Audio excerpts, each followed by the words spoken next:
Hello everyone, मैं सोमवीर, आपका teacher, आपका दोस्त, आपका गाइड। आज हम एक इम्पोर्टेंट टॉपिक पढ़ेंगे। टॉपिक है हमारा ओस्मोसिस। What is osmosis? क्या होता है osmosis? The movement of liquid particle from higher concentration to lower concentration in a cell. एक सेल के अंदर जो लिक्विड के पार्टिकल हैं, लिक्विड के पार्टिकल का मूवमेंट करना हायर कंसंट्रेशन से लोअर कंसंट्रेशन की तरफ। जैसे अगर सेल के अंदर आई है कंसंट्रेशन, तो सेल से बाहर मूवमेंट होगा पानी का। अगर बाहर कंसंट्रेशन ज़्यादा है तो सेल के अंदर मूवमेंट होगा। ठीक है। अब हमारे 3 तरह के सॉल्यूशन हैं: हाइपरटोनिक सॉल्यूशन, हाइपोटोनिक सॉल्यूशन और आइसोटोनिक सॉल्यूशन। इन तीनों सॉल्यूशन में देखेंगे हम कि भी लिक्विड के पार्टिकल का मूवमेंट कैसे हो रहा है, वो सेल के अंदर हो रहा है या सेल के बाहर हो रहा है। अब सबसे पहले तो हमें यही जानना है कि भी सॉल्यूशन के अंदर क्या क्या होता है। सॉल्यूशन के अंदर हमारा एक होता है सोल्यूट पार्ट होता है, दूसरा होता है हमारा सोलवेंट पार्ट। अब जो सोल्यूट पार्ट होता है, सोल्यूट पार्ट जो सॉलिड होता है वो सोल्यूट पार्ट होता है। जैसे मान लिया हमारा जो सॉल्यूशन है वो नमक और पानी का सॉल्यूशन है, ठीक है, वाटर और साल्ट का। अब इसमें जो सॉलिड है वो क्या है, सॉलिड पार्ट वो है हमारा NaCl और ये क्या हमारा सोल्यूट है। जो सॉल्वेंट पार्ट है वो है हमारा लिक्विड, ठीक है, लिक्विड हमारा सॉल्वेंट पार्ट है और वो क्या है, यहाँ पे वाटर है। ओके। अब हमारे तीनों सॉल्यूशन, हाइपरटोनिक सॉल्यूशन। अब इसमें देखेंगे हम कंसंट्रेशन हाई किसकी होगी या किसकी लो होगी। जो हाइपरटोनिक सॉल्यूशन होता है उसकी कंसंट्रेशन हाई होती है, ठीक है। उसमें क्या होता है, कंसंट्रेशन हाई होती है। कंसंट्रेशन हाई का मतलब है कि उसमें सोल्यूट पार्टिकल ज़्यादा हैं। अगर सॉल्यूशन जो हाइपरटोनिक सॉल्यूशन है उसकी कंसंट्रेशन क्या है, हाई है, इसका मतलब क्या है, उसमें सोल्यूट ज़्यादा है। अगर सोल्यूट ज़्यादा है तो इसका मतलब पानी कम है। सेकंड है जो हमारा वो है हाइपोटोनिक सॉल्यूशन। हाइपोटोनिक सॉल्यूशन में क्या होगा, हाइपोटोनिक सॉल्यूशन में जो कंसंट्रेशन होती है वो क्या होती है, लो होती है। अब कंसंट्रेशन लो का मतलब है कि वहाँ पे जो सोल्यूट पार्टिकल हैं वो क्या है, सोल्यूट पार्ट हमारा वो कम है।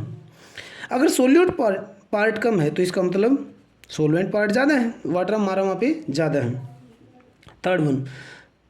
थर्ड वन क्या होगा, आइसोटोनिक सॉल्यूशन कौन सा है, आइसोटोनिक सॉल्यूशन वो होता है जिसके अंदर सोल्यूट और जो सोलवेंट हमारा वो क्या हो, इक्वल हो। तो उसमें क्या रहेगी, कंसंट्रेशन इक्वल रहेगी। आइसो का मतलब होता है सेम, टोनिक का मतलब वो डेंस कितना है, गाढ़ा कितना है, ठीक है।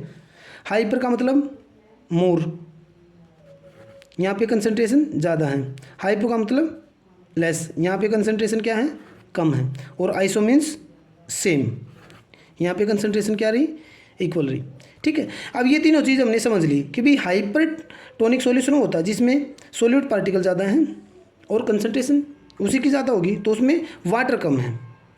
हाइपरटोनिक सॉल्यूशन में वाटर कम है, हाइपोटोनिक में वाटर ज़्यादा है, और आइसोटोनिक में वाटर और सोल्यूट दोनों इक्वल है। अब हमने ओस्मोसिस में क्या पढ़ा था, ओस्मोसिस क्या थी, ओस्मोसिस वो प्रोसेस थी जिसके अंदर लिक्विड पार्टिकल का हायर कंसंट्रेशन से लोअर कंसंट्रेशन की तरफ मूवमेंट करना, ठीक है। एक यहाँ पे इम्पोर्टेंट बात ये है कि भी जो मूवमेंट होगा पार्टिकल्स का वो सोलवेंट का होगा, सोलवेंट यानी कि हमारे लिक्विड पार्टिकल का होगा। जो वाटर होगा वाटर के पार्टिकल का मूवमेंट होगा। अब जो हमारा हाइपरटोनिक सॉल्यूशन है। हाइपरटोनिक सॉल्यूशन क्या था भाई, इसमें वाटर क्या है, कम है, वाटर कम है। जो हमारा मान लिया यहाँ पे हाइपरटोनिक सॉल्यूशन है, सेल, ये हमारी सेल है, सेल के बाहर यहाँ पे हाइपरटोनिक सॉल्यूशन है, और इसके अंदर क्या है, वाटर की अमाउंट कम है। वाटर की अगर यहाँ पे पानी कम है तो इसका मतलब सेल के अंदर क्या है, ज़्यादा है पानी। अगर सेल के अंदर पानी ज़्यादा है, सेल के अंदर पानी ज़्यादा है, कंसंट्रेशन ज़्यादा है, तो मूवमेंट कैसे होगा पार्टिकल का, higher concentration to lower concentration. Cell के अंदर हाइयर कंसंट्रेशन है तो यहाँ पे सेल से बाहर पानी आएगा, ठीक है। तो यहाँ पे मूवमेंट क्या होगा पार्टिकल का, higher concentration to lower, cell से बाहर पानी आएगा। सेल से अगर बाहर पानी का मूवमेंट होगा तो सेल यहाँ पे क्या हो जाएगी हमारी, सिकुड़ जाएगी, सेल क्या हो जाएगी हमारी, सिकुड़ जाएगी। दूसरा हाइपोटोनिक सॉल्यूशन, हाइपोटोनिक सॉल्यूशन कौन सा था, जिसके अंदर कंसंट्रेशन कम थी, सोल्यूट पार्ट कम था, यहाँ पे वाटर ज़्यादा है।